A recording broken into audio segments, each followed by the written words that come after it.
The crest is the highest part of a transverse wave. The trough is the lowest part of the transverse wave. The wavelength is the distance between two troughs or two crests of a transverse wave. This is a low frequency wave. This is a high frequency wave. The amplitude is the distance from the point of origin to the crest or the trough of a transverse wave. Electromagnetic waves, unlike mechanical waves, do not require a medium to travel through. The only type of matter that can travel through it, or the waves can travel through, is liquid, gas, and air. An example of an electromagnetic wave would be light waves. Light waves classify as an electromagnetic wave because, well, let me show. This light bulb is connected to the light bulb socket, which is right in here. The light bulb socket is connected to a series of wires in the neck of the lamp, and then the neck of the lamp continues to travel through to the cable, which is plugged into the wall. Now, once you switch on the light, a series of electromagnetic waves travel through this cable from the wall, obviously, to the cable, up to the neck, and then into the light bulb socket, which produces the light. That would be an example of an electromagnetic wave. Another example of an electromagnetic wave would be sound waves. So, here to demonstrate my sound waves are my little penguin, and this will represent a CD case because it is a CD case.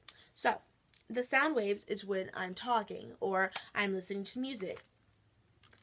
And the sound waves hit all of the objects that are matter, well, all of the solid objects in the room.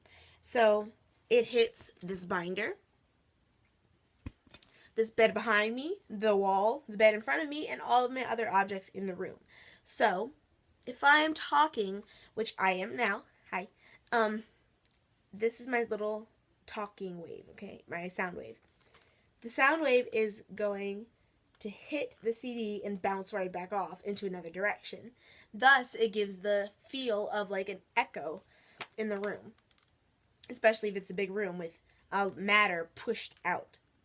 So my talking wave, or I keep calling my talking wave, the sound waves are bouncing off of the objects repeatedly until you stop talking. So if I just, the wave is going from here and then it's down because you stop talking.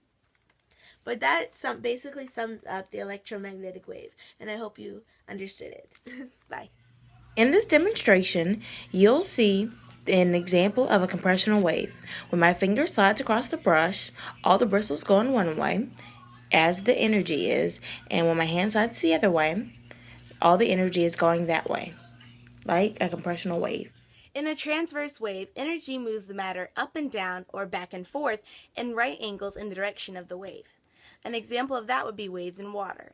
Now, take this cup filled with water, for example. If I apply a certain amount of energy right here, it's going to go, though you'll see a nice little ripple, hopefully, going through to this side of the glass. So, do you see that tiny little ripple? That is the energy being pushed in the glass, which is causing a tiny little ripple, which would be considered a transverse wave. Or another way you can see it is if I put my finger in here, which is the energy and the matter as well. If I put my finger in the water and then I swish it back and forth, that is creating a wave. So that would be considered a transverse wave. A mechanical wave, unlike electromagnetic waves, do require a medium or matter to travel through it. An example of that would be the wave at a sporting event. And since I cannot have a sporting event in my own home, I would have to show you myself. So, using the wave, just like this, the wave is traveling through my arm into the body, which is the medium or the matter, and going out this other arm. That is an example of a mechanical wave.